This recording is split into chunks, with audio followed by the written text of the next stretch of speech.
لا مؤاخذة يا حاج. طبعا زي ما اتكلمنا عن الإخراج لازم نتكلم عن السيناريو كان من كتابة أحمد مراد اللي كتب السيناريو، كتب سيناريو الفيل الأزرق 2، وكتب طبعا الرواية بتاعت الفيل الأزرق. بس تصدق لاقي عليك الجو الجديد ده، قصة الشعر والتاتو.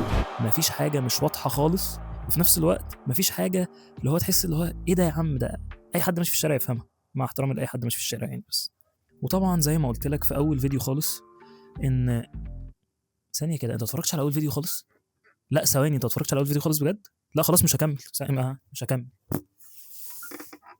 روح اتفرج على اول فيديو، روح، مستني ايه؟ لا لا لا، روح. خلاص اتفرجت بامانه.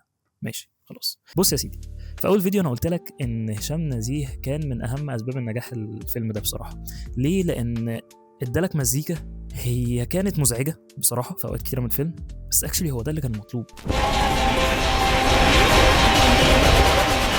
هو ده المطلوب، ان الفيلم رعب نفسي، فانا عايزك تبقى قاعد مش مستريح، عايزك قاعد دايما قلقان متوتر، حاسس ان انت منزعج بسبب المزيكا. هي دي الفكره. الفيل الازرق بصراحه كان ليه دور كبير جدا في تحدي الاكلاشيهات المصريه، القوالب اللي احنا ما كناش بنطلع براها. الدليل على ان الفيل الازرق فعلا نجح ان احنا بدانا نشوف افلام زيه بعدها، في تطور، في افلام جاده زي ايه؟ الفيل الازرق 2 طبعا، لا تخاف ولكن احذر. تراب الماس، بتقفل في التخيل يا راجل. انا مش هسكت.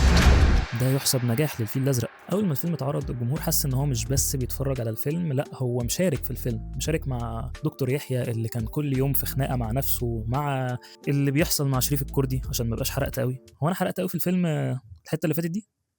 حرقت انا قوي والله؟ زي الفل زي الفل. تويتر، فيسبوك، انستجرام، حرفيا كل منصات السوشيال ميديا ما بطلتش كلام عنه. معلش بس عشان بتبص لي من ورا الكاميرا، نسيت جمله انا، مش بس اتكلموا عليه في دور العرض، لا ده كمان اتكلموا عليه على منصات التواصل الاجتماعي. اديني قلتها اهو، تمام كده؟ ماشي اوكي.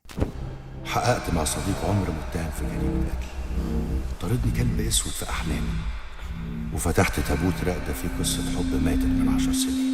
والحمد لله اخيرا خلصنا كلام عن الفيل الازرق.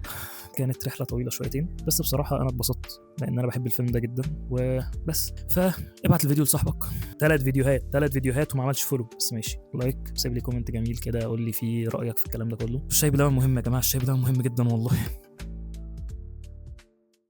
صحيح، ما تنساش ان انت تركز مع الستوريز عشان دي اللي هنقول فيها ايه الفيلم الجاي.